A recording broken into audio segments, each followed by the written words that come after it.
দ্বিতীয় দিনের মতো বসছে ত্রয়োদশ জাতীয় সংসদের প্রথম অধিবেশন। ঈদের আগে আজই হতে যাচ্ছে শেষ অধিবেশন। এই মুহূর্তে সংসদ ভবনে আছেন সহকর্মী হাসান ওয়ালি। সরাসরি যাচ্ছে তার কাছে। ওয়ালি, জাতীয় সংসদের প্রথম অধিবেশনের দ্বিতীয় দিন অর্থাৎ আজকের মধ্য দিয়ে কিন্তু ঈদের আগে অধিবেশনের পর্দা নামছে। 29 মার্চে কিন্তু আবার শুরু হবে, অর্থাৎ 28 মার্চ পর্যন্ত মুলতবি ঘোষণা করা হবে। আজকে এর দিনে বেশ কিছু গুরুত্বপূর্ণ বিষয় কিন্তু আজকে আলোচ্য সূচির মধ্যে রয়েছে। একটি তো রাষ্ট্রপতির ভাষণের উপরে যে আলোচনা সেটি চলবে। আমরা জানি যে গত দিন অর্থাৎ 12 মার্চ প্রথম দিনে সেদিনই কিন্তু ওয়াকআউটের ঘটনা ঘটেছে। বিরোধী দল তারা ওয়াকআউট করেছেন, প্ল্যাকার্ড নিয়ে বিক্ষোভ প্রদর্শন করেছেন, স্লোগান দিয়েছেন রাষ্ট্রপতির ভাষণ দেওয়াকে কেন্দ্র করে। আজকে সে বিষয়ে আলোচনা চলবে, সেখানে কিন্তু বিরোধী দলের সদস্যরা অংশ নেবেন বলে তারা জানিয়েছেন।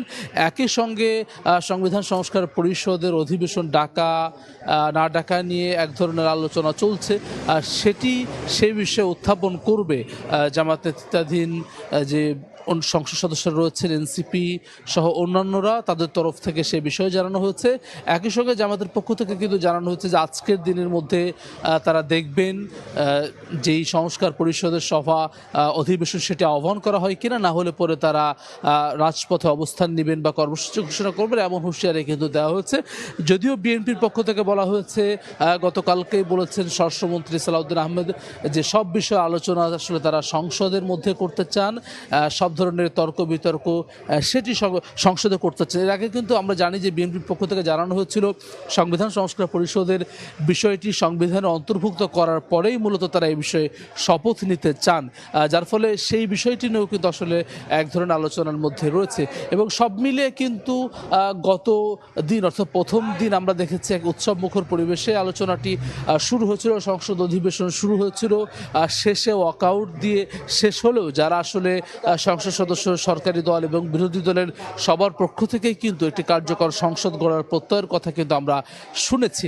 আজকে দ্বিতীয় দিনের মতো শুরু হচ্ছে এবং এটি শুরুতে যেমনটি বলছিলাম যে আজকের মধ্য দিয়ে মূলত ঈদের আগে পর্দা নামছে সংসদ অধিবেশনের। 29 মার্চ আবারও শুরু হবে এবং এপ্রিলের পুরো মার্চ জুড়েই কিন্তু এই প্রথম অধিবেশন সেটি চলবে। এর মধ্যে কিন্তু 133টি অধ্যাদেশ যেটি অন্তর্বর্তীকালীন সরকারের সময় দেওয়া সেটি নিয়ে সিদ্ধান্ত নেওয়ার বিষয় আছে। একই সঙ্গে আরও অনেক গুরুত্বপূর্ণ বিষয় কিন্তু রয়েছে। সব কিছু কিন্তু আসলে এপ্রিলের মধ্যেই শেষ করতে হবে। সরাসরি যুক্ত ছিলাম জাতীয় সংসদ ভবনে।